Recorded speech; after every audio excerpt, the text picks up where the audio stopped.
তোমরা আলাদা হইও না, আমার দুজনকেই লাগবে। তোমাদের ছাড়া আমি বাঁচব কি নিয়ে? আদালতের চত্বরে 3 বছরের এক নিষ্পাপ শিশুর এই বুক ফাটা আর্তনাদে বাতাসও যেন ভারী হয়ে উঠেছিল। নিজেদের সম্পর্কে রীতি টানতে লিগ্যাল এইডে আসা বাবা মায়ের পা ধরে যেন আকুতি জানাচ্ছিল শিশুটি। তার অপরাধ কিছুই না, অথচ বাবা মায়ের অহংকার, ভুল বোঝাবুঝি কিংবা স্বার্থপরতার খেসারত দিতে হচ্ছে এই অবুঝ প্রাণটিকে। শত আকুতির পরও মন গলল না প্রাপ্তবয়স্কদের। নিজের স্বার্থকেই বড় করে দেখে শেষমেশ আলাদা হয়ে গেলেন তারা। কিন্তু যে বয়সে বাবা মার যৌথ ভালোবাসায় বেড়ে ওঠার কথা, সে বয়সে এক অনিশ্চিত ভবিষ্যতের মুখে দাঁড়িয়ে শিশুটির প্রশ্ন, তোমাদের ভুলের সাজা আমি কেন একা বয়ে বেড়াবো?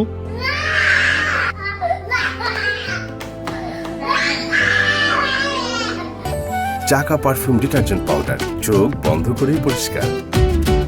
না, এটি কোনো কাল্পনিক চলচ্চিত্রের গল্প নয়, এটি আমাদের সমাজের এক করুণ নির্মম বাস্তবতা। ময়মনসিংহে লিগ্যাল এইড অফিসার হিসেবে কর্মরত সিনিয়র সিভিল জজ সাইফুল ইসলাম সম্প্রতি সামাজিক যোগাযোগ মাধ্যমে তুলে ধরেছেন এই হৃদয় বিদারক ঘটনাটি। বিচারালয়ে এসে প্রতিদিন এমন বহু ভাঙনের সাক্ষী হতে হয় আইনকে। বাবা মায়ের সংশোধন, অযোগ্য কর্মকাণ্ড কিংবা অনিচ্ছার কারণে বিবাহ বিচ্ছেদ হয়তো কাগজে কলমে হয়ে যায়, কিন্তু 3 বছরের ওই বাচ্চাটির চিৎকারের শব্দ ছড়িয়ে পড়েছিল আদালতের দেয়ালে দেয়ালে। তা যেন তার ভবিষ্যৎ অন্ধকারেরই প্রতিধ্বনি।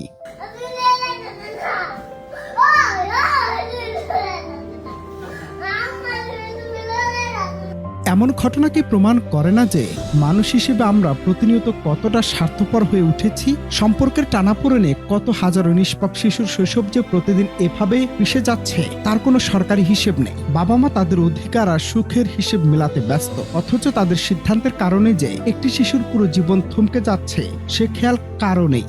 সমাজকে বৃদ্ধাঙ্গুলি দেখিয়ে নিজেদের সিদ্ধান্ত চাপিয়ে দেয়া এই প্রবণতা কেবল একটি পরিবারকে ধ্বংস করছে না, বরং একটি মানসিক ক্ষতবিক্ষত প্রজন্ম তৈরি করছে। যে সন্তানকে আমরা পৃথিবীতে আনছি তার মৌলিক অধিকার আর ভালোবাসা নিরাপত্তা দিতে না পারলে কিসের এই প্রাপ্তবয়স্কদের অহংকার?